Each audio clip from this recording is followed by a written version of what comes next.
She mopped hospital floors at 2 in the morning, came home before dawn, and sat before a wall of photographs of a boy she had not held in 11 years.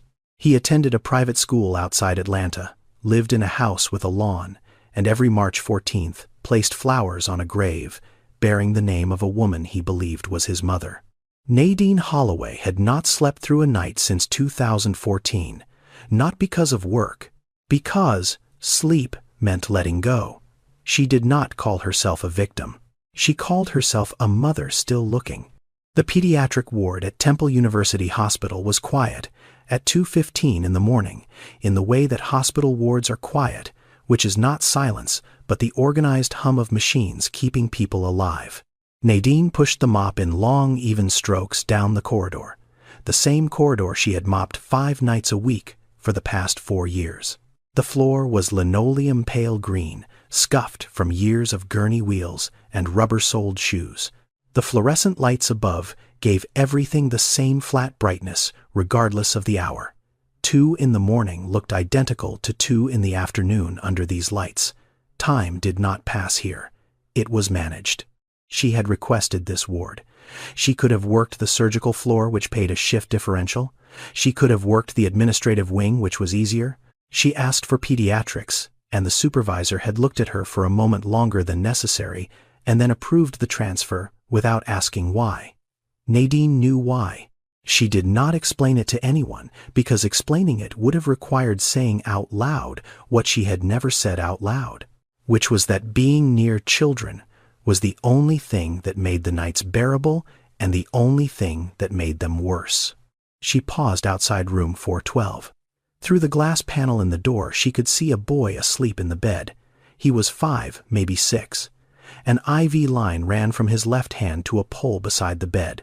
His mother was asleep in the chair next to him, her hand resting on the blanket near his knee, not holding his hand, just near it. The specific nearness of a parent who has learned to be close without disturbing the equipment. Nadine stood there for 3 seconds. She counted them the way she always counted them. 3 seconds was what she allowed herself. More than 3, and the weight of it would settle into her chest in a way that made it difficult to push the mop for the rest of the shift. She had learned this boundary the way you learn all boundaries that keep you functional. By crossing it once and paying for it, she moved on. Room 413. Room 414. The mop making its quiet rhythm on the linoleum. A nurse passed her in the hall and nodded, and Nadine nodded back, and neither of them spoke, because at 2 in the morning in a hospital there is an understanding that words cost more than they are worth. Her shift ended at 6. She changed in the locker room, folding her scrubs into the same locker she had used for 4 years, locker 17 bottom row. She put on her street clothes, a gray sweatshirt, jeans, sneakers with the left sole starting to separate at the toe. She took the bus, the 42 northbound. She sat in the same seat she always sat in, 3rd row window side, and she watched the city move past in the gray light of early morning. Philadelphia, waking up the way cities wake up, one window at a time. Her apartment was a studio on the 2nd floor of a brick building on Girard Avenue. 1 room, a bed, a small kitchen along the back wall, a bathroom with a shower that took 4 minutes to get warm. She did not turn on the overhead light when she came in. She did not need to. She knew the room the way her body knew the mop route. But she stopped the way she stopped every morning in front of the wall. The wall opposite the bed. A map of the United States pinned to it with red and blue thumbtacks marking cities. Sticky notes in her handwriting. Phone numbers. Names of police departments, social workers, legal aid offices, printed pages from websites, and in the center of it all a photograph. A boy 5 years old looking at the camera with a gap-toothed smile and eyes that took up half his face. The edges of the photograph had gone soft. Not torn, worn from being held. The face was beginning to blur at the edges where her thumb had rested against it too many times. She did not laminate it. She did not put it in a frame. She let it wear. The wearing was evidence that she had not stopped touching it, and she needed that evidence more than she needed the photograph to stay sharp. On the windowsill beside the bed, a clay pot. Lavender.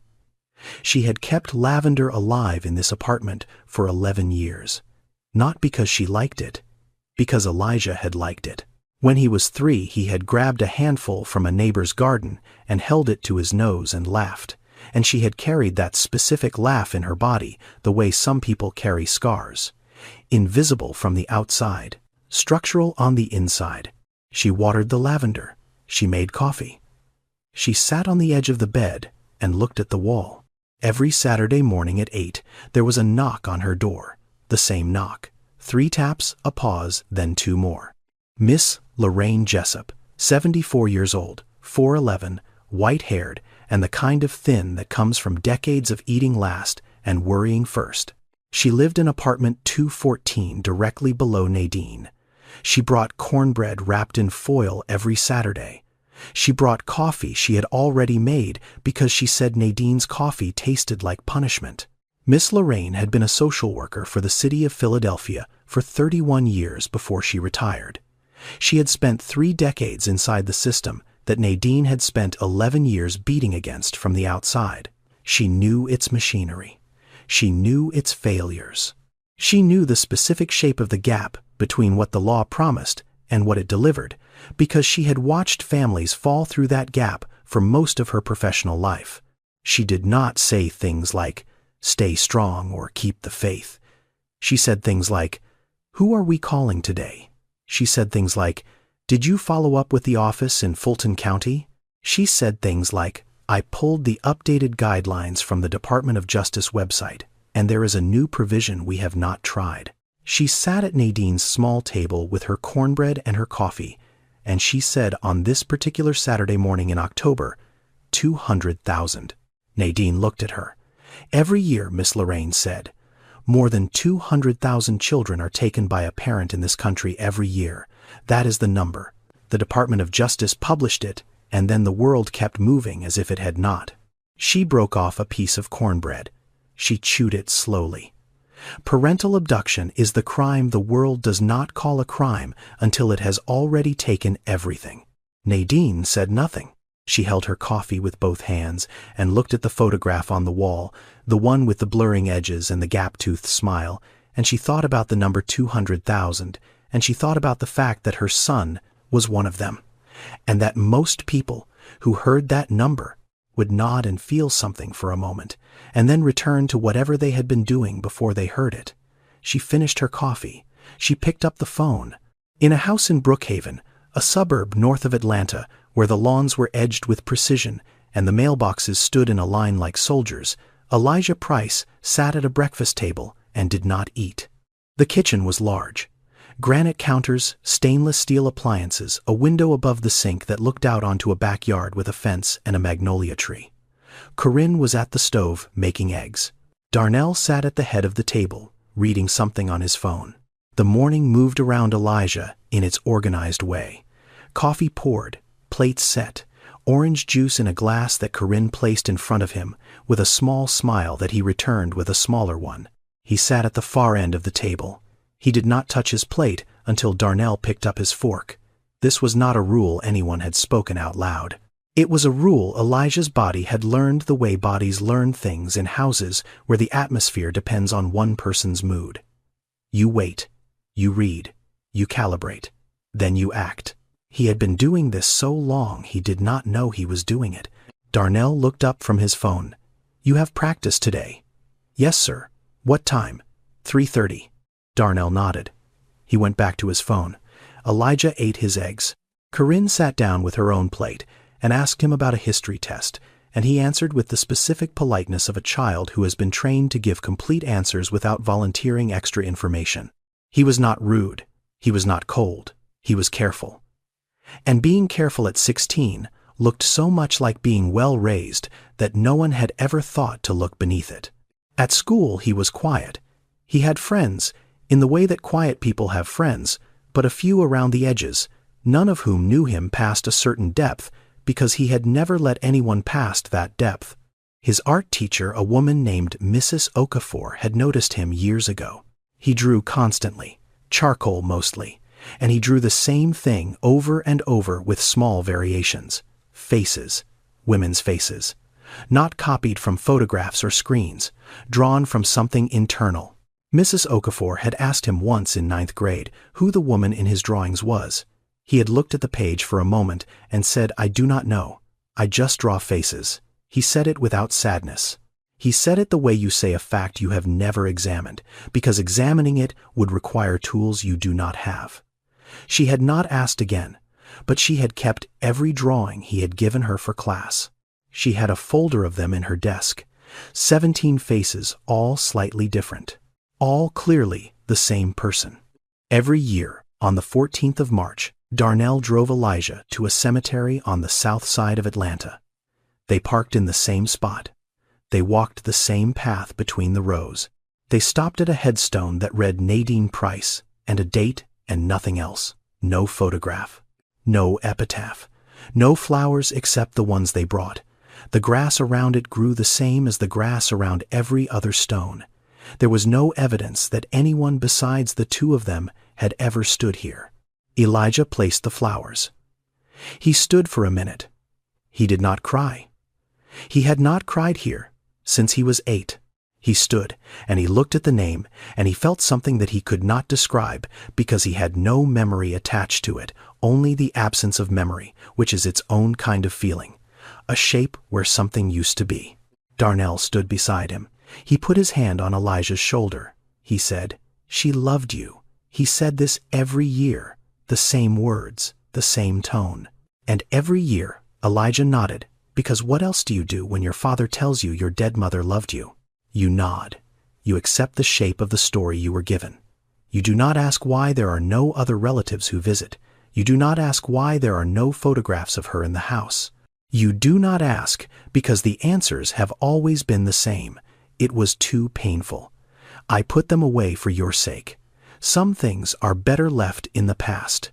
At night in his bed in the dark, Elijah hummed. A melody. Slow. Simple. He had done this for as long as he could remember. He did not know its name. He did not know where it came from. It lived in his body the way the lavender lived on Nadine's windowsill, without explanation, without origin, just there. Corinne had heard it once passing his room. She had stopped in the hallway and listened. The next morning she asked him what the song was. He said, "I do not know. It just lives in my head." She had looked at him for a moment longer than usual, and then said nothing. She did not ask Darnell about it. She did not know why she did not ask Darnell. But something about the melody, something about the way it sounded, coming through a closed door at 11 at night, from a boy who did not sing any other time, told her that this was not a question that would be welcomed. She was right. She did not know yet how right she was. That particular Saturday morning in October, the one where Miss Lorraine sat in Nadine's kitchen with cornbread, and the number 200,000, was also March 14th. Not actually, not on the calendar, but for Nadine, every day contained March 14th, the way every day contained breathing. It was not something she chose to carry. It was something she could not put down. Miss Lorraine knew this. She knew that on certain mornings, Nadine needed to say it out loud. Not because saying it changed anything, because the alternative to saying it was carrying it in silence, and silence, after 11 years, had a weight that even Nadine's body could not manage alone. So Nadine told the story. She told it the way she told it every time, not from the beginning, from the part that still burned. "I met him at Greater Hope Baptist when I was 21, she said. He held the door open for me. He remembered my name the second time. He asked me to coffee, and he called the next day exactly when he said he would. He was the first man I had ever known who did what he said he was going to do." She paused. She looked at the coffee in her hands. "I thought that was love. I did not know it was a system." She told Miss Lorraine about the courtship. 2 years, clean, attentive. He met her mother. He came to Sunday dinner. He fixed the screen door on her mother's porch without being asked. Everyone said she was lucky. Everyone said Darnell Price was one of the good ones. They married when she was 23. Elijah came a year later, and for the first year, The architecture of the life he had built around her looked like shelter. It felt like care. First, it was the bank account, she said. He said it made more sense to consolidate. He said he would manage the bills because he was better with numbers. I agreed because it seemed practical. Then, it was the phone. He said our plan was too expensive. He put me on his account. The phone was in his name. Then, it was the friends. Not all at once. One by one. He would say things after I came home from seeing someone. Not angry things. Quiet things. Concerned things. I just think she is a bad influence. I noticed you seem upset after you see her. Until it was easier to stop seeing people than to have the conversation afterward. Then it was the car. He sold it. He said, we only needed one. He said he would drive me wherever I needed to go, which meant he would know everywhere I went. Then it was the door. Miss Lorraine did not interrupt. She had heard this progression before, not from Nadine, from hundreds of women in her 31 years as a social worker. The sequence was almost always the same. The tools of control varied. The architecture did not. Darnell never hit her. She said this clearly because it was the fact that had undone everything. He never raised his hand. He never raised his voice. He controlled her with patience and consistency, and the specific cruelty of a man who understood that the most effective cage is one the person inside it helped build. He checked her phone. He monitored her spending. He decided what she wore not by telling her what to wear, but by commenting on everything she chose until her choices aligned with his preferences without him having to ask. He isolated her from her mother by being endlessly, exhaustingly helpful whenever her mother visited until her mother said, "He is such a good man, Nadine. I do not know what you are complaining about." She had tried to explain it once to a counselor at the church. The counselor had asked, "Does he hit you?" She said no. The counselor had said, "Then I think what you are describing is a communication issue." She had tried to explain it to a judge 3 years later, when she filed for divorce. The judge had asked a specific question, "Has he ever physically harmed you?" She said no. The judge had nodded as if that settled it. Coercive control. That was the term she would learn later, years after it mattered, from Miss Lorraine, who had spent her career watching it and naming it and trying to make systems recognize it. Control without bruises. Domination without evidence. The kind of abuse that leaves no mark the court knows how to read. She had no money. She had no car. She had no phone. She had Elijah, and then she did not.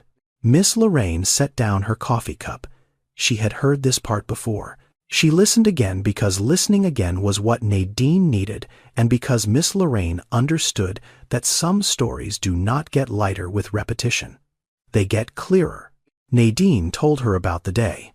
When Elijah was 5, Nadine filed for divorce through a legal aid organization that provided free representation to women in abusive marriages. Her lawyer was a young woman 2 years out of law school, competent, overwhelmed.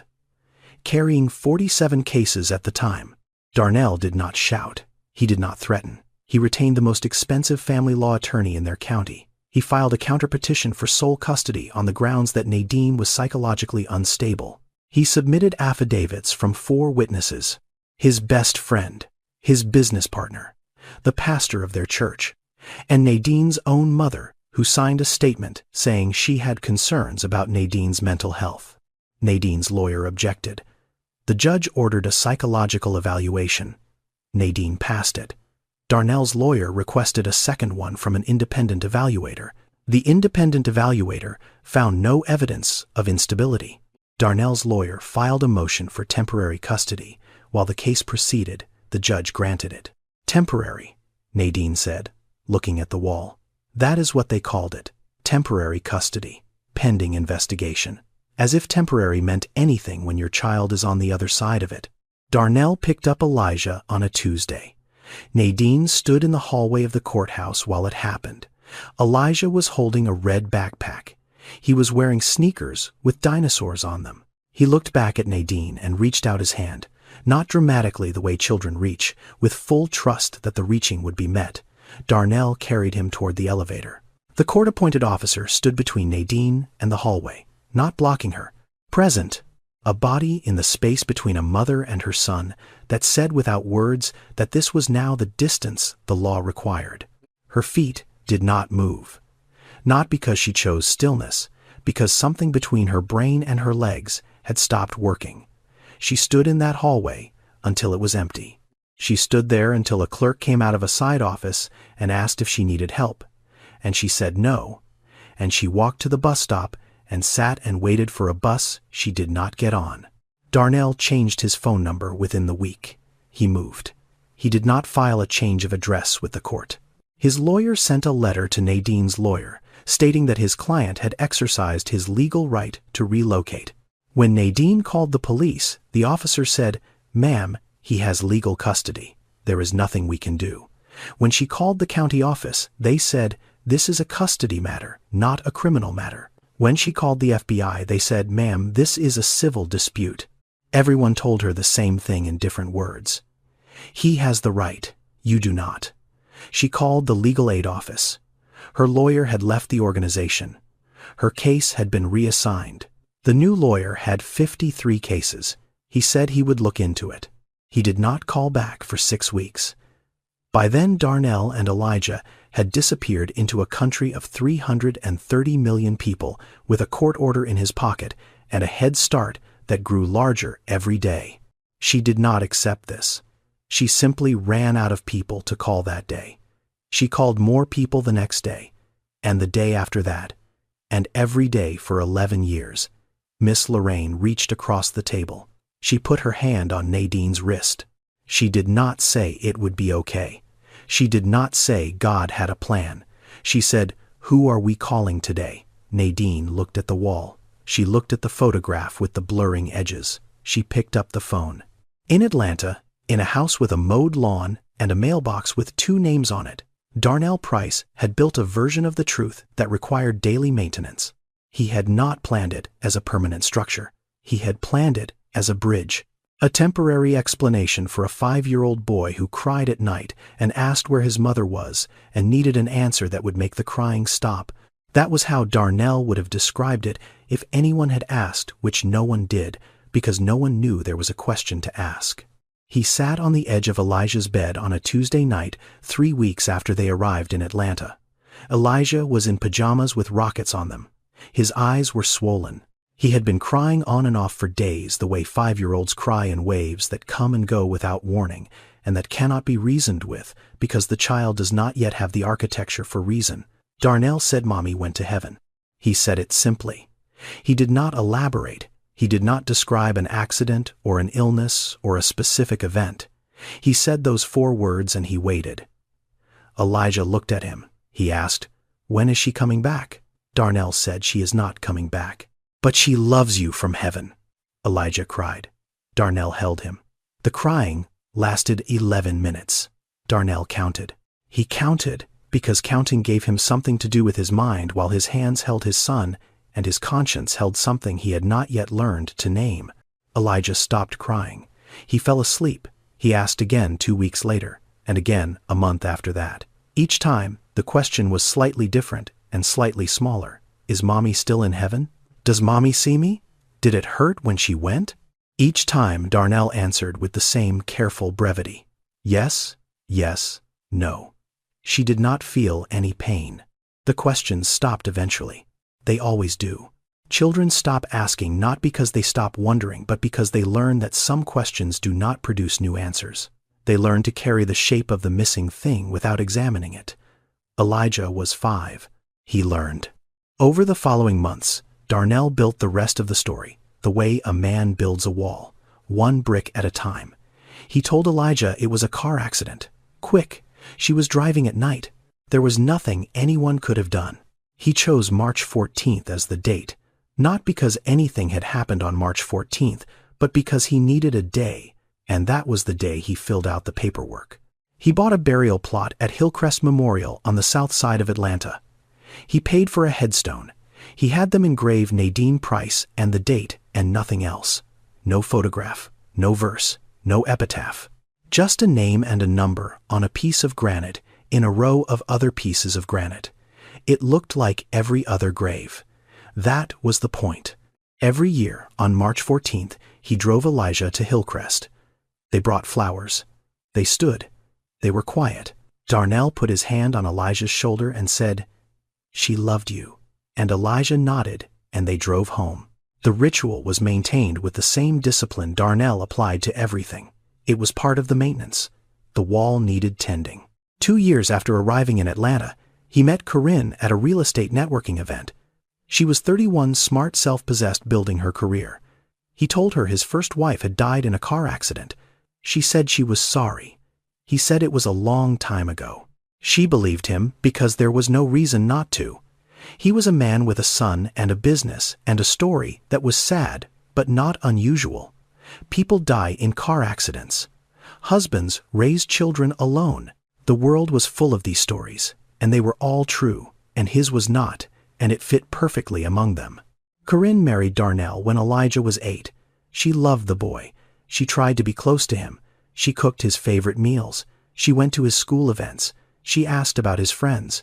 And she felt always a distance she could not measure. Not hostility. Not rejection. Something more precise.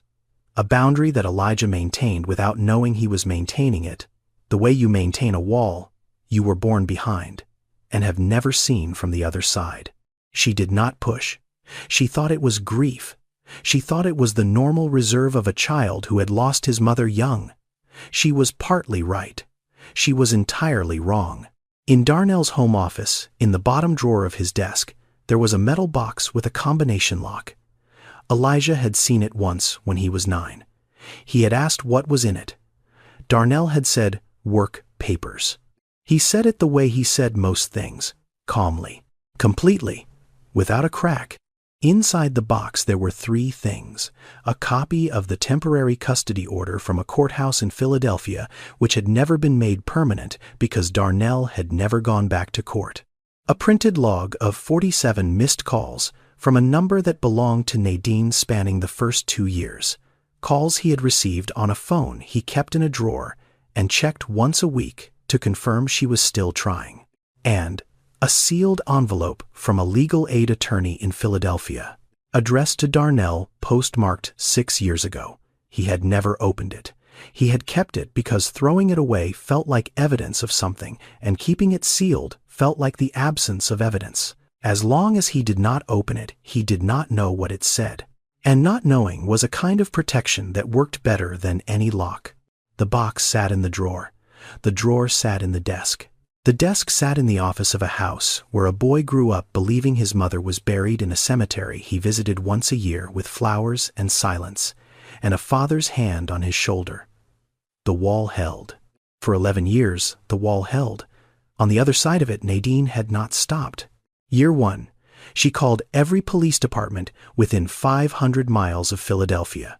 She sat on the floor of her apartment with a map and a phone, and a list she had written in a spiral notebook. She worked through it alphabetically. She called Allentown. She called Baltimore. She called Charlotte. She called every city she could think of where a man with a construction business might relocate. No one had a record. No one could help. Most were polite. Some were not. Year 2, she took a second job. Weekends at a laundromat on Broad Street. The money went into an envelope she kept separate from her living expenses. She labeled it with one word: find. Year 3, she hired a private investigator. A man named Terrence, who worked out of an office on Market Street and charged $400 up front and $200 a month. Terrence was competent and thorough, and after 5 months, he found a utility record for a Darnell Price in Cobb County, Georgia. Then, the trail went cold. Darnell had moved again. Terrence kept looking. The money ran out. Nadine picked up a 3rd shift. Year 5, she contacted the National Center for Missing and Exploited Children. She sat in a gray office in Washington, D.C. on a Wednesday afternoon and filled out paperwork. She gave them the only photograph she had, Elijah at 5, the one with the blurring edges. They scanned it. They entered it into a federal database alongside thousands of other photographs of children whose faces would age while the system tried to find them. Year 7, the case was assigned to a specialist, a woman named Dr. Pauline who worked with age progression technology. She took the photograph of Elijah at 5, and she used software to project what he might look like at 10, at 12, at 14. She sent Nadine the images. Nadine sat at her kitchen table in Philadelphia and looked at a computer-generated photograph of her son at 14 years old. She looked at it for 1 hour, not because she was studying it, because it was the first time in 9 years that she had seen her son grow up. It did not matter that the image was created by an algorithm. It did not matter that the jawline might be wrong or the ears slightly off. It was the closest thing she had to watching him become a person. She held the printout with both hands the way she held his photograph. The edges would wear down too eventually. That was the price of holding something. Year 9, Miss Lorraine connected her with a nonprofit called Searching Parents Alliance, an organization that worked specifically with cases of parental abduction. They had lawyers, they had investigators, they had a media team that created awareness campaigns. They took Nadine's case. They told her they could not promise anything. She said she was not looking for promises. She was looking for her son. Year 11, the campaign launched. A poster, simple. 3 photographs arranged in a row. On the left, Nadine. In the center, Elijah, at 5, the original, the one she had touched so many times the edges had softened to cloth. On the right, the age progression at 16, the face the algorithm had built from the bones of a 5-year-old smile. Below the photographs, a single line. Have you seen this child separated from his mother since 2014? If you have any information, contact the National Center for Missing and Exploited Children. The posters were printed in batches. They were sent to community centers, libraries, churches, bus stations. They went to Philadelphia, New York, Baltimore, Washington, D.C., Charlotte, Nashville.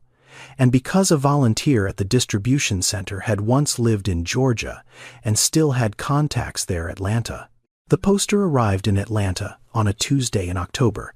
It was pinned to a community board at the Decatur Public Library by a volunteer who did not know that the boy in the age progression photograph was sitting in a classroom 4 miles away.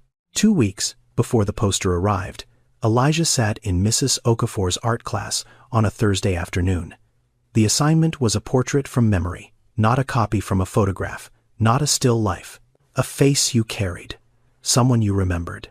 Most students drew grandparents. One drew a dog. Elijah picked up his charcoal and he drew what he always drew, a woman's face. He started with the eyes because the eyes were the part he was most certain of. Dark, slightly wide-set. Looking directly at whoever was looking back. He drew the outline of the jaw, the forehead, the space between the eyebrows. He could not get the nose right. He never could. It was as if his memory held the face in pieces that did not quite connect. A puzzle with most of the border completed, but the center still missing. A boy next to him leaned over. Who is that? I do not know, Elijah said. I just draw faces. It was the same answer he had given for years. It had always been enough. It was beginning to not be enough. He went home that afternoon and sat in his room and thought about things he had not thought about before. Not because something new had happened, because something old had accumulated. The melody he hummed at night. He had hummed it since he could remember. It did not come from a song on the radio, or a movie, or a video. It came from somewhere beneath those things, somewhere before them. It lived in his body, the way the smell of lavender lived in his body. A scent he recognized whenever he passed a garden or a candle shop, but that did not exist in his own house. There was no lavender in Darnell's house. There never had been. And yet, Elijah's body responded to it. Every time a small pull behind his ribs, a micro-pause in his breathing, a turning toward the source. He remembered a warmth on his forehead, not a general warmth, a specific one, the size and pressure of lips, someone kissing his forehead before sleep. He could not see who. He could only feel the warmth, and beneath it, somewhere impossibly faint, the smell of lavender. He asked Darnell one question. One evening in the kitchen, while Corinne was out showing a property, Elijah was at the counter doing homework. Darnell was at the stove heating soup. "Did Mom have a song she used to sing to me?" Darnell did not turn around. He stood at the stove with his hand on the spoon. Elijah counted the seconds of silence. 1, 2, 3. He counted them automatically, the way he counted all of Darnell's silences, because in this house, silence had texture. It had weight, and the weight of a silence told you what the words after it were worth. "I do not remember," Darnell said. "It was a long time ago." He turned around, and he was smiling, and the soup was ready, and the moment passed in the way. Moments pass in controlled environments, smoothly, without a mark, as if it had never happened. Elijah said nothing else. He ate his soup. He did his homework. He went to bed. But he lay in the dark that night, and he hummed the melody, and he thought about 3 seconds. 3 seconds of silence before an answer about a song. 3 seconds was not a long time. 3 seconds was a very long time if the question was simple and the answer was true. He opened his sketchbook. He drew the face again. This time he added the mouth. He had never drawn the mouth before. He did not know why he could draw it now, but his hand moved, and the charcoal gave him a shape that was unmistakable. She was smiling.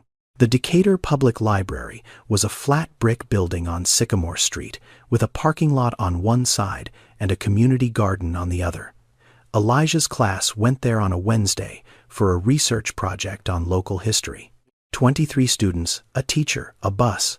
The kind of field trip that fills a day and produces a 2-page paper and is forgotten by Friday. Elijah stood in the main hallway, waiting for the librarian to assign them to tables. The hallway was wide and bright, with that particular institutional lighting that makes everything look equally important and equally uninteresting. There was a bulletin board on the wall to his left. He looked at it because there was nothing else to look at, and because the librarian was still talking to his teacher, and the line was not moving. The board was full. A flyer for a weekend yoga class, a business card for a handyman, a notice about a neighborhood fall festival, a printed sheet about a tutoring program at the community college, layers of paper pinned on top of other paper, the accumulated announcements of a community talking to itself. In the lower right corner, partially covered by the edge of the yoga flyer, there was a poster. He almost did not see it. The corner of it was visible, just a sliver of white paper with a photograph on it. He moved the yoga flyer aside with one finger to see the rest. 3 photographs in a row. On the left, a woman. She looked to be in her mid-30s. Dark hair, dark eyes. She was not smiling. She was looking at the camera with an expression that was not sadness, but was related to sadness. Something quieter. Something that had been carried a long time and had become a permanent feature of the face, the way weather becomes a permanent feature of a building. In the center, a child, a boy, 5 years old maybe, gap-toothed smile, eyes that took up half his face. Elijah looked at the child and felt nothing specific, just a kid. On the right, a face generated by a computer, a projection. 16 years old, male, and Elijah stopped. The face on the right looked like the face he saw in the mirror every morning. Not similar, not in the way that strangers sometimes look like other strangers. The same shape of the jaw, the same set of the eyebrows, the same slight tilt of the eyes that he had always thought was just his own face, being his own face, but was now his own face on a poster, on a bulletin board in a library he had never been to before. He looked at the child in the center. He looked at the face on the right. He looked back at the child, the same person. At 5, at 16, at 5, at 16. He looked at the woman on the left, and everything in his body went quiet. The hallway noise, the students behind him, the librarian's voice, all of it receded the way sound recedes when you go underwater. The woman's face. He knew that face. Not from a photograph, not from a screen, from charcoal on paper, from the sketchbook in his backpack, from 11 years of drawing and redrawing a face he could not name. The eyes. The wide-set eyes looking directly at whoever was looking back. The jawline he could never get quite right because his hand had been working from a memory that was 11 years old and fading. The mouth he had drawn for the first time 2 weeks ago. Smiling. He read the text below the photographs. He read it slowly, one word at a time. The way you read things that are changing the shape of your life. Nadine Holloway, mother, searching for her son, Elijah, since 2014. Last known location, Philadelphia, Pennsylvania. If you have any information, please contact the National Center for Missing and Exploited Children. He read his name. Elijah. He read the year. 2014. He was 5 years old in 2014. He read the word mother. He read the word searching. Searching. Present tense. Active. Not deceased. Not late. Not buried. In Hillcrest Memorial under a headstone with a name and a date and no photograph. Searching. Still. Now. Today. A woman on a poster in a library in a city 4 miles from his school searching. His teacher called out that the tables were ready. Students moved past him. Someone bumped his shoulder. He did not move. He stood in front of the poster, and he looked at the woman's face, and he understood in a way that did not require thought, that bypassed his brain entirely and arrived in his chest, that the face he had been drawing for 11 years was not a ghost. It was not a dream. It was not something invented by a child's imagination to fill a space that grief had made. It was his mother. And she was alive. He reached for his phone. His hand was shaking. He held the phone up to the poster and pressed the button. The image was blurred. He pressed it again. Blurred again. His hands would not hold still. He braced the phone against his thigh, steadied it, pressed a third time. The image came through clear. He put the phone in his pocket. He stood for 4 more seconds in front of the poster. He looked at her face 1 more time. Then he walked into the library and sat at the table his teacher had assigned him and opened a book about local history and read nothing. The words were shapes on a page. His mind was somewhere else. His mind was in his pocket with a photograph of a woman who was supposed to be dead and was not. He did not go back to class. He told his teacher he felt sick, and he sat on a bench outside the library and looked at the photograph on his phone for 40 minutes. He zoomed in on the woman's face. He zoomed in on the child. He zoomed in on the age progression. He looked at the text at the bottom until the words stopped being words and became shapes and then became words again. He opened his browser. He typed Nadine Holloway, Philadelphia. The results loaded. Most were nothing. A LinkedIn profile for a woman in another state. A Facebook page that had not been updated in years. Then, on the second page of results, a link to a local news site, the Philadelphia Independent. The article was 7 years old. The headline read, "Mother continues search for son taken by estranged husband." He tapped it. The page loaded slowly. There was a photograph of a woman standing in front of a building he did not recognize, holding a printed flyer. The article was short, 4 paragraphs. It named Nadine Holloway, age 30 at the time of publication. It named her son, Elijah. It named his age, 10 at the time.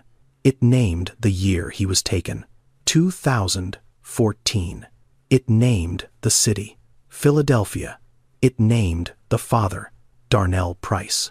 Elijah read his father's name in a news article about a missing child, and the missing child was him. He read the article twice. He closed the browser. He put the phone in his pocket. He sat on the bench outside the Decatur Public Library, and he looked at the parking lot and the community garden and the sky above both, and he did not move for a long time. The bus came. He got on. He went home. Darnell was in the kitchen when he walked in. How was the library? Fine. Learn anything. Local history. Darnell nodded.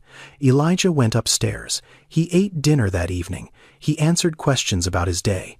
He cleared his plate and loaded the dishwasher and said good night to Corinne with the same small politeness he always used. He did not let anything show. He had been trained for this, though the training had not been intentional. 11 years in a house where the atmosphere was set by one person had taught him to manage his face the way a pilot manages instruments. Read the room.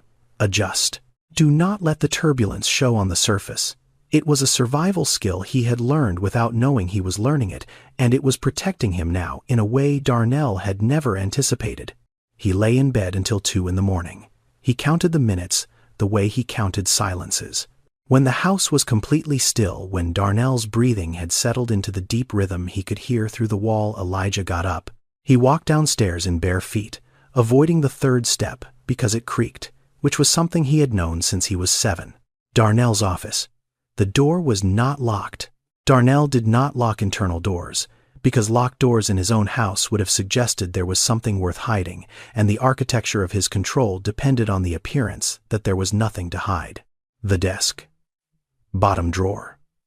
The metal box with the combination lock. Elijah had not thought about this box in years. He thought about it now. He tried Darnell's birthday. 0823. The lock did not open. He tried Corinne's birthday. 0517. It did not open.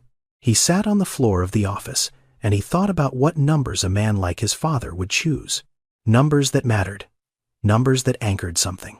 He tried 0314. March 14th. The day his mother supposedly died. The day that did not exist. The day his father had invented and maintained for 11 years with flowers and silence and a hand on his shoulder. The lock opened. Inside, there were 3 items. A document folded with a court seal at the top. He opened it. Temporary Custody Order, Court of Common Pleas, Philadelphia County. The word temporary was printed in the same size as every other word. It did not stand out. It should have. Temporary. 11 years of temporary. Beneath the document, 3 envelopes. 2 from the same law firm, the return address in Philadelphia.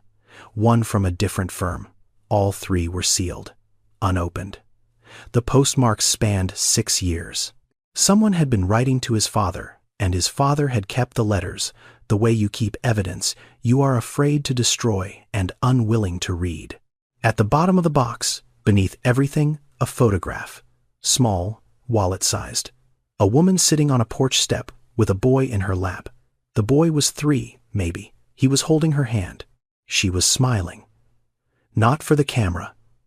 At him. The smile was directed downward at the top of his head, and it was the kind of smile that has no audience. The kind that happens because the feeling is too large to hold inside a face without some of it leaking out. He turned the photograph over. On the back in handwriting he did not recognize 5 words. My 2 loves, Mom and E. Summer, 2012.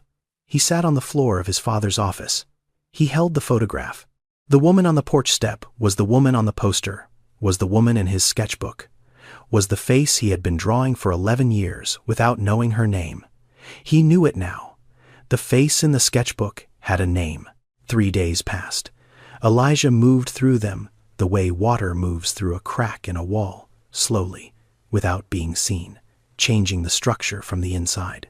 He stopped eating dinner at the table. Not dramatically. He simply said he had homework, or he was not hungry, or he had eaten late after practice. Small excuses, the kind that do not register individually but accumulate. He spoke less. Not enough for Corinne to call it silence. Enough for Darnell to notice. Darnell noticed everything. That was his instrument. He read people the way other people read weather, by looking at what was moving, and in which direction, and how fast. He had built his life on the ability to detect shifts in other people before those people detected the shifts in themselves. He looked at Elijah across the breakfast table on a Thursday morning, and he said, "Is everything okay?" Elijah said yes. Darnell held the look for 2 seconds. 2 seconds was not long. 2 seconds was very long when the person holding it was looking for a crack. He did not find one. Elijah's face gave him nothing. It was the face of a boy who had been trained by the very environment Darnell had built, a face that could hold still under observation, that could answer questions without flinching, that could sit across from the man who had lied to him for 11 years, and eat eggs, and say good morning and mean none of it, and show none of that either. Darnell did not ask again, but he began to watch. Corinne noticed something different. One evening she walked past Elijah's closed door and heard him humming. She stopped. She stood in the hallway and listened. The melody was the same one he had always hummed, the slow, simple one that lived in his body without origin or name. But he was humming it louder now. Not much louder, just enough that it carried through the door. She mentioned it to Darnell that night. Where did Elijah learn that song? Darnell was reading on his phone. He did not look up. What song? The one he hums every night. He has done it since he was small. Darnell was still for 4 seconds. Corinne counted without knowing she was counting. People in Darnell's house counted his silences. It was a reflex, a survival adaptation shared by everyone who lived inside his radius. I do not know, he said. He looked up from his phone, and his face was composed, and his voice was even, and the 4 seconds that preceded both were the only thing that did not fit. Corinne said nothing else. She went to bed, but she lay there in the dark, and she thought about the song, and the 4 seconds, and the specific quality of the silence that had filled them, and she understood, in a way she could not yet name, that those 4 seconds contained something that did not belong to the version of the world she had been given. On a Monday morning, Elijah left the house 30 minutes before the school bus. He told Corinne he was meeting a friend to study. He walked to the public library on Claremont Road. He sat at a desk in the back corner. He took out his phone, and he looked at the photograph of the poster one more time. At the bottom, the phone number. The National Center for Missing and Exploited Children. He dialed. An automated voice answered. You have reached the National Center for Missing and Exploited Children hotline. If you are in immediate danger, press 1. For all other inquiries, press 2. He pressed 2. A hold tone played. He hung up. He sat for 1 minute. He dialed again. The same automated voice. The same options. He pressed 2. The hold tone began. He hung up. He sat for 3 minutes. He looked at the photograph on his phone. The woman, the child, the age progression.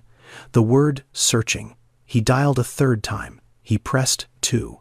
The hold tone played. He did not hang up. A voice came on the line. A woman. Calm professional trained to speak to people who were calling the hardest phone number they had ever dialed. She said, National Center for Missing and Exploited Children, this is Diane. How can I help you? Elijah said, I think I am the boy on the poster. The line was quiet for a moment. Diane said, Can you tell me your name? Elijah Price. And where are you calling from, Elijah? Atlanta, Georgia. How old are you? 16. She asked more questions. His date of birth. His city of origin. The name on the poster. He gave each answer in the same flat voice he used at the dinner table, the same voice he used to say fine and yes sir and good night, the voice that held still under any weight because it had been built to. Diane said, Elijah, I am going to put you on a brief hold while I check our records. He waited. The hold music was soft, forgettable. He sat in the back corner of a public library and listened to it and understood that when the music stopped, his life would be different on the other side. The music stopped. Diane came back. Her voice had changed. Not dramatically, but the professional distance had compressed slightly, the way a voice compresses when the person behind it has just confirmed something that matters. She said, Elijah, we have a match in our system. I need to explain a few things to you about what happens next. In Philadelphia, at 2:17 in the afternoon, Nadine was mopping the hallway of the pediatric ward, room 412, room 413. The mop, the linoleum, the fluorescent light, the rhythm that had carried her through 4 years of nights in this corridor. Her phone vibrated in her pocket. She did not hear it. Her hands were in gloves, and the vibration was faint, and the mop handle was thick, and she was moving. The call went to voicemail. 20 seconds later it vibrated again. She stopped. She pulled off her left glove with her teeth and reached into her pocket and looked at the screen. A Washington, D.C. area code. A number she did not recognize. She answered the way she answered all unknown calls, which was the same way she had answered them for 11 years, with a voice that was ordinary on the surface and braced beneath it. Hello, Mrs. Holloway, my name is Diane. I am calling from the National Center for Missing and Exploited Children. I am assigned to your case. Nadine did not speak.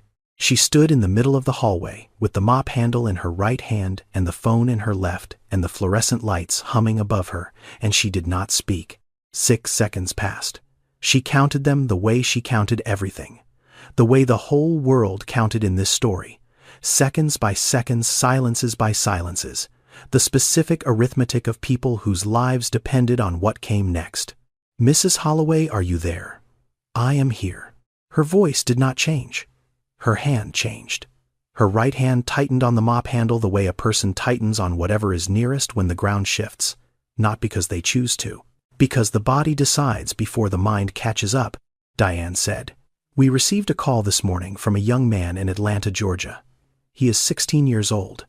He identified himself as Elijah Price. He contacted us after seeing a poster from our awareness campaign at a public library. We have matched his information against the file you submitted. The match is consistent across all data points." Nadine heard every word. She processed none of them. They entered her body the way the melody of the lullaby had entered Elijah's body, not through understanding, but through a channel deeper than understanding, a channel that had been waiting for exactly this information for 4,015 days. She asked one question. "Is he safe?" "Yes, he is safe." Nadine Holloway sat down on the floor of the pediatric ward at Temple University Hospital. She did not choose to sit. Her legs chose for her, the way legs choose when they have been carrying something for 11 years and the weight suddenly changes shape. She sat with her back against the wall, and the mop handle still in her right hand, and her phone pressed to her left ear, and her legs straight out in front of her on the linoleum she had mopped 10,000 times. A nurse came around the corner, saw her sitting on the floor, slowed. Nadine looked at her and shook her head, once a small shake that said, "This is not an emergency, and this is not something I can explain, and please keep walking." The nurse hesitated. Then she kept walking. Diane explained the process. Verification of identity, documentation review, a coordination call between the center, the local authorities, and both parties, a meeting supervised at a neutral location. Timeline 48 hours, minimum. Nadine said, "I have waited 11 years. I can wait 48 hours. She said it clearly, and she meant it, and her voice was steady, and none of that prevented her from staying on the floor of that hallway for 20 minutes after she hung up the phone.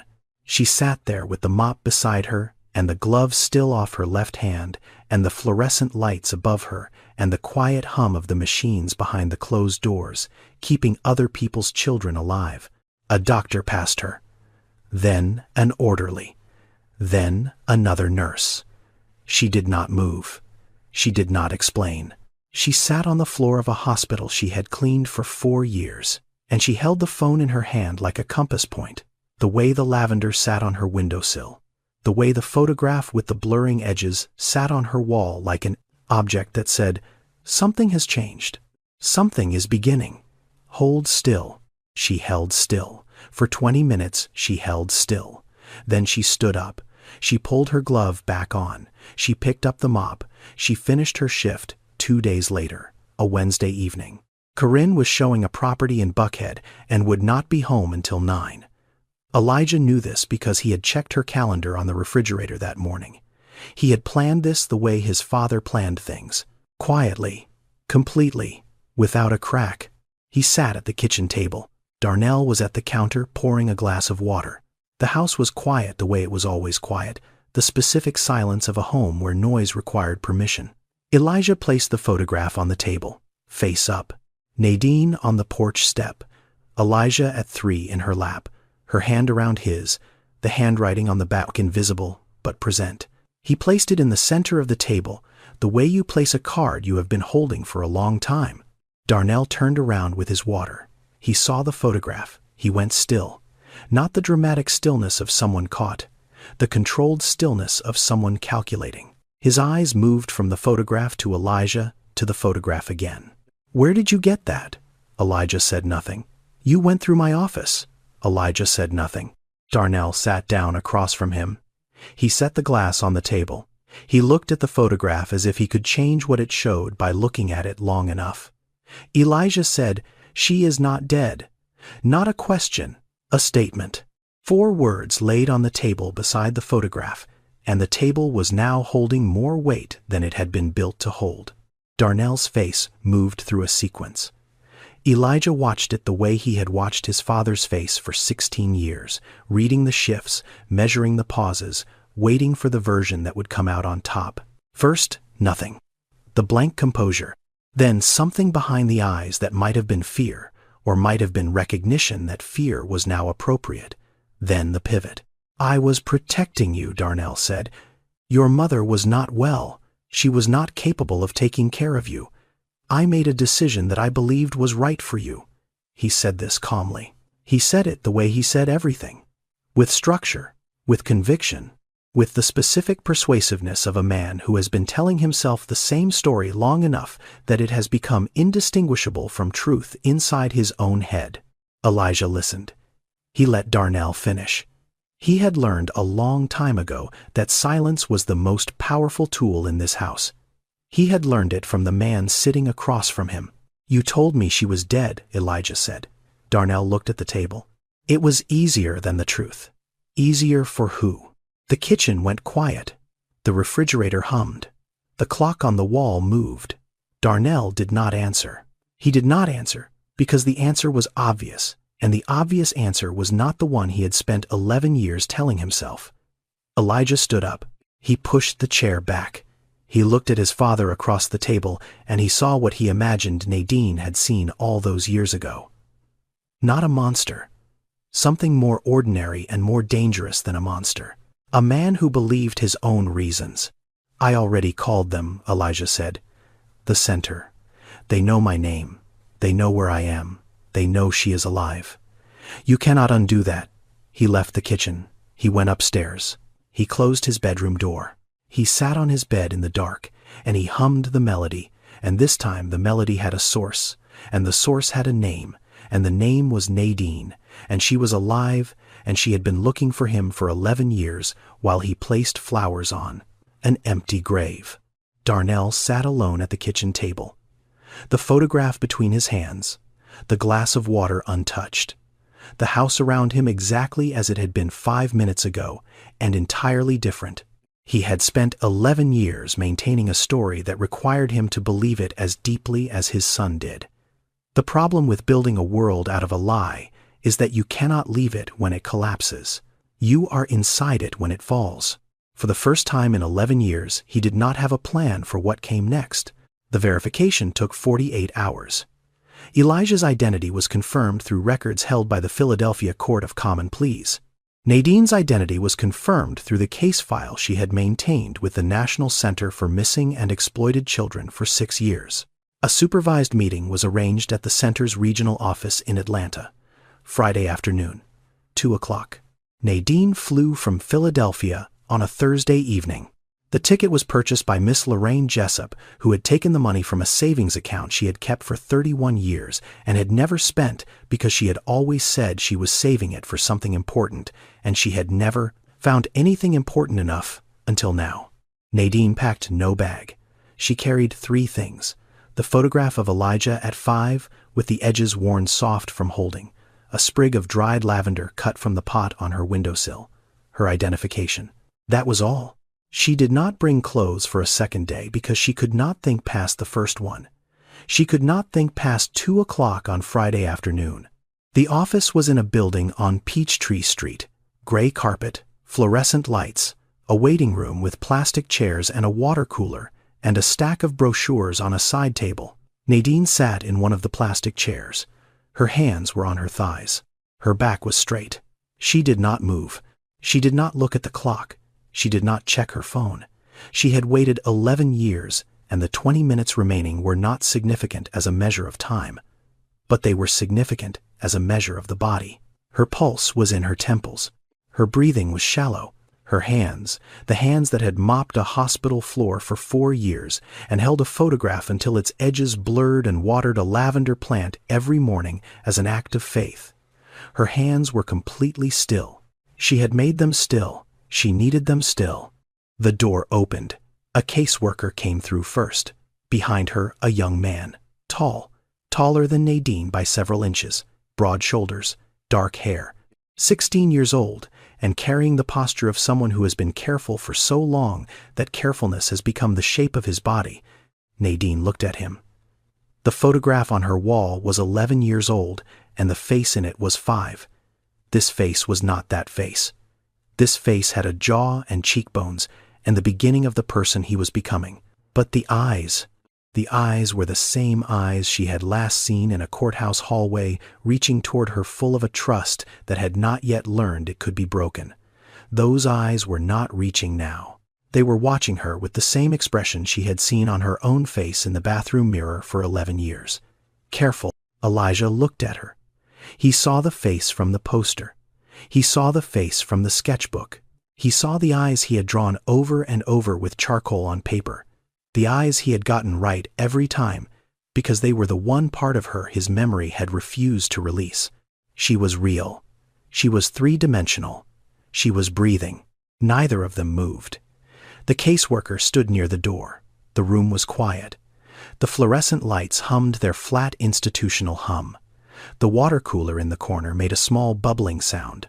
Ordinary noises in a room where something was happening that was not ordinary at all. Then Nadine did something she had not planned. She did not say his name. She did not say my baby or my son, or any of the words she had imagined saying for 11 years. She hummed, very quietly, almost inaudibly, a melody, slow and simple, the melody she had sung to him every night before bed, when he was 3, when he was 4, when he was 5, the melody she had not sung since the last night she put him to sleep, the night before the courthouse, the night before everything. Elijah heard it. The sound entered him through a door that had been unlocked his entire life waiting, the melody he hummed every night in the dark, the melody that lived in his body without origin, the melody Corinne had heard through his bedroom door, the melody Darnell had pretended not to recognize. It had a source. It had always had a source. The source was standing 6 meters away from him in a gray office on Peachtree Street, humming so quietly the caseworker could barely hear it. But Elijah could hear it the way you hear something that has been playing inside you for 11 years. "That song," he said. His voice broke on the second word, the way a surface breaks, when what is underneath it is finally too much to hold. "You are the song." She nodded. Her eyes did not leave his face. Her hands did not move from her sides. She stood there and she nodded, and everything she had carried for 4,015 days was in that nod. He walked toward her. He did not run. He walked. 1 step. The distance was 6 meters. Then 4. Then 2. Then none. She did not reach for him first. She waited. She had learned in 11 years of waiting that the most important arrivals are the ones the other person chooses. He had to choose to close the distance. He had to choose her the way she had chosen him every single day he had been gone. He chose. The center notified local law enforcement within 24 hours. A detective from the Fulton County District Attorney's Office reviewed the file. The custody order from Philadelphia was examined. It was temporary. It had never been finalized. Darnell had never returned to court. He had taken a temporary arrangement and stretched it across a decade, relying on distance and silence and the specific slowness of a system that was not built to pursue cases where the perpetrator and the parent were the same person. The detective spoke with the district attorney. The charge under consideration was custodial interference, a felony in the state of Georgia when it involves concealment of a child and deliberate deception of the other parent. More than 200,000 children in the United States are affected by parental abduction each year. Most cases are never prosecuted. Most are classified as civil disputes, not criminal ones. The line between a parent exercising custody and a parent committing abduction is a line the legal system has never drawn with confidence, and the people who suffer most from that ambiguity are the parents on the other side of it and the children caught between. Darnell hired a lawyer. The lawyer reviewed the file and told him what he already knew, which was that the temporary custody order did not authorize relocation across state lines without notification, and did not authorize telling a child his mother was dead, and did not authorize 11 years of concealment. The lawyer told him to cooperate. Darnell cooperated. Corinne learned the truth on a Friday evening, not from Darnell, From the caseworker who called to explain the situation, Corinne sat on the edge of her bed and listened and did not interrupt. When the caseworker finished, Corinne said thank you and hung up and sat in the silence of a house that had just become a different house. She did not cry because of Darnell. She cried because of Elijah, because she understood now what the distance had been. The careful politeness, the measured responses, the way he waited for Darnell to eat before he picked up his fork, it was not grief for a dead mother. It was the learned behavior of a child whose world had been built by someone who controlled it completely, and she had been inside that world for 8 years without seeing the walls. Nadine called her 2 days later. Through the caseworker, she said, "I know you loved my son. I am not angry at you. You did not know, and he told me that you were kind to him. That matters. It will always matter." Corinne could not speak for a moment. Then she said, "I should have asked more questions." Nadine said, "He built a world where questions were not welcome. That is not your fault. That is what he does." On a Tuesday evening, Darnell sat in his car outside his own house. The engine was off, the porch light was on, the lawn was mowed. The mailbox stood at the curb with 2 names on it that no longer described the people inside. Elijah was not inside. He was at a hotel with Nadine, arranged by the caseworker as a temporary measure, while the legal process unfolded. Darnell sat in the car, and he looked at the house he had built and maintained for 11 years, and he understood that the maintenance was over, not because the law had come, not because Corinne was packing a suitcase in the bedroom, because a 16-year-old boy had sat across from him at the kitchen table and asked a 3-word question he could not answer. Easier for who? He had told himself for 11 years that he was protecting his son. He had said it to himself so many times, and with such consistency that it had become a load-bearing wall inside his mind, and without it, the structure could not stand. He sat in the car, and he felt the structure not standing. He did not start the engine. He did not go inside. He sat in the driveway of a house with a mowed lawn in a suburb, where the mailboxes stood in a line, and he was alone with a kind of silence. He had spent 11 years making sure he never had to hear. The silence of a man who has run out of story. The hotel room had 2 beds.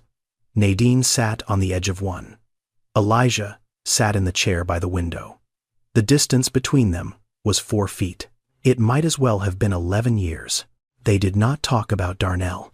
They did not talk about the courthouse or the custody order or the cemetery with the empty grave. They talked about small things first, because small things are how you test the weight of a floor before you step fully onto it. She asked him what he liked to eat. He said he liked grilled cheese and tomato soup, which was something he had always liked and did not know he had learned from her, because she had made it for him every Sunday when he was 3. She did not tell him this. She filed it away in the place where she kept things that hurt in a way she was grateful for. He told her about school, about art class, about Mrs. Okafor. He said he was good at drawing. She said she knew. He looked at her. She said, "I knew because you used to draw on everything. The walls, the floor, the back of the couch. I could not keep a clean surface in the house." He almost smiled. Almost. The muscles moved. The expression did not quite arrive. But it was closer than anything she had seen on his face since he walked through the door of the center. He opened his backpack. He took out the sketchbook. He held it for a moment, and then he handed it to her without explanation. She took it. She opened it to the first page. A face. Charcoal on paper. A woman. Eyes drawn with certainty. The rest sketched with the hesitation of someone working from a signal that was fading. She turned the page. Another face. The same woman. Slightly different. The jawline more defined. The hair longer. She turned again and again. 17 faces. All the same person. All slightly different.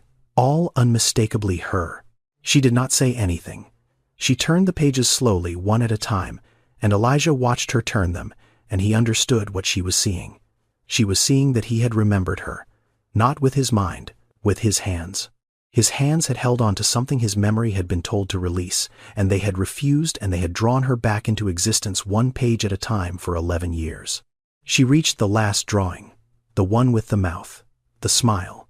She looked at it for a long time. Then she closed the book and held it against her chest, and she looked at her son, and she did not cry, because she had spent 11 years learning to hold things without breaking. He said, "Why could you not find me sooner?"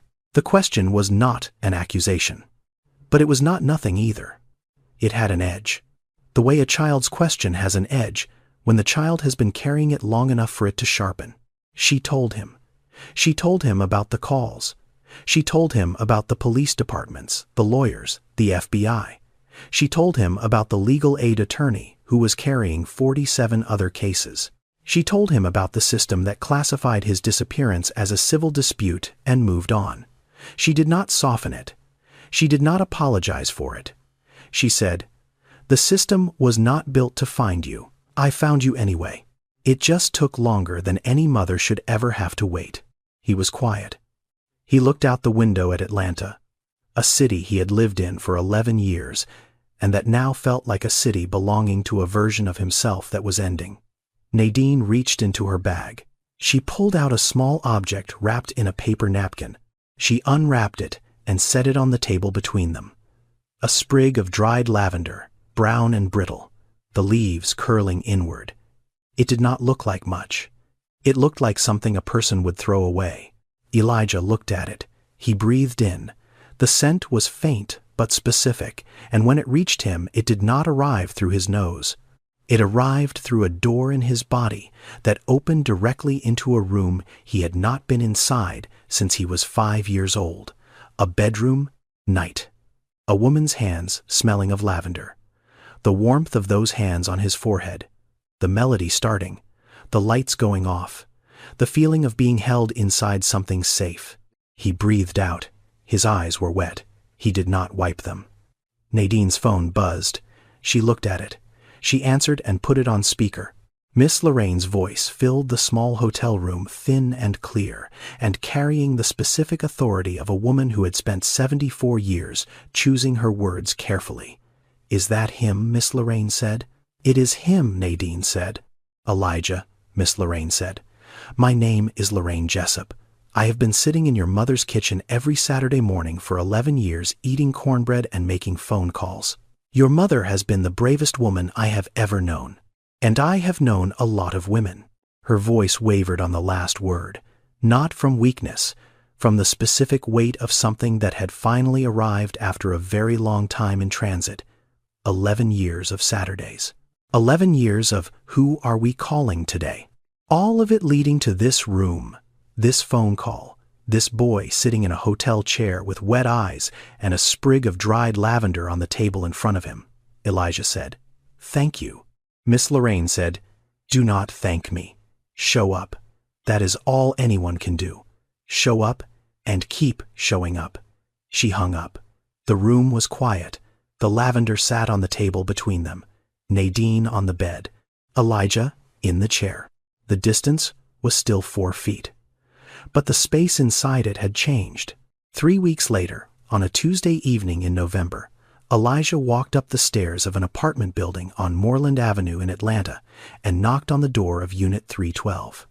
Nadine opened it. She was wearing an apron. The apartment smelled like tomato soup. On the windowsill above the kitchen sink, a clay pot, lavender, new, green. She had bought it the day she signed the lease. It was the first thing she put in the apartment before the furniture, before the dishes, before the bed. The lavender came first, because the lavender had always come first. Elijah sat at the small kitchen table. He put his backpack on the floor and took out his sketchbook and opened it to a blank page. He picked up his charcoal. But this time, he did not draw from memory. He looked up. His mother was standing at the stove stirring soup, and the light from the window was falling on the side of her face, and he drew what he saw. Not a reconstruction, not an approximation assembled from fragments and longing. The real thing. Present tense. She turned around. She saw the sketchbook open. She said, "What are you drawing?" He said, "Someone I finally found." She looked at him for a moment. Then she turned back to the stove. She did not need to see the drawing. She did not need proof. She had spent 11 years holding a photograph until its edges blurred. She did not need to hold anything anymore. She could just stand in a kitchen and be seen. Outside Atlanta went on being Atlanta. Traffic on Moreland Avenue. A dog barking in the apartment below. The specific hum of a city in early evening winding down from the day not yet committed to the night. Life moving in its ordinary way. Indifferent to the specific miracle happening inside one apartment on the 3rd floor of a building that did not look remarkable from the outside.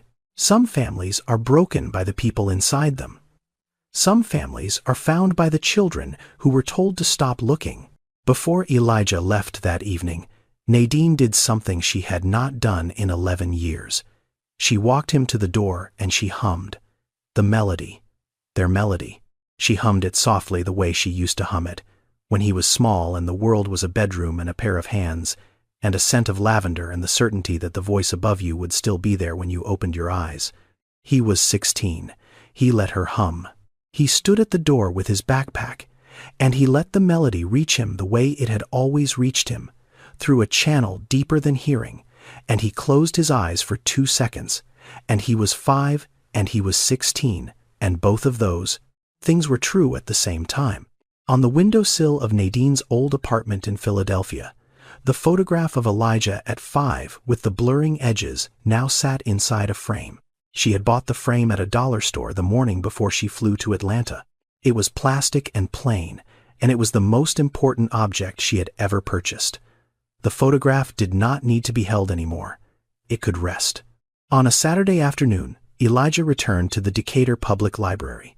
He walked to the bulletin board in the main hallway. The poster was still there, partially covered by a new flyer for a holiday craft fair. He reached up and unpinned it. He folded it carefully, once, twice. He put it in his jacket pocket. It had done its job. They were not the family they would have been. 11 years had been taken and could not be returned. There would be difficult conversations ahead about Darnell, about forgiveness, about what to do with a father who was also the person who had stolen your childhood.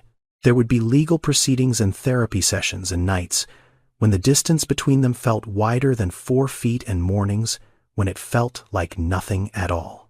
But they were the family they were choosing to become, one evening at a time, one song at a time, one drawing at a time. This story is fictional, but the reality it reflects is not. According to the United States Department of Justice, more than 200,000 children are victims of parental abduction each year in America. Many of them grow up believing one of their parents is dead. Many of the searching parents never find them. The legal system classifies most of these cases as civil disputes, not criminal ones, which means the resources available to searching parents are limited, and the consequences for abducting parents are often minimal or non-existent. I wrote this story because I believe there is a specific kind of cruelty in telling a child their parent is dead when they are not. It is not a lie about a fact. It is a lie about love. It says the person who loved you most no longer exists, and the child builds an entire identity on top of that absence. When the truth comes, it does not simply correct the record, it rebuilds the person. If you or someone you know is dealing with parental abduction, you can contact the National Center for Missing and Exploited Children at 1-800-84-356-78 or visit missingkids.org. Thank you for watching. Before you go, tell us in the comments, what do you think Elijah should do about his relationship with his father? Not what is right, what is real. See you in the next story.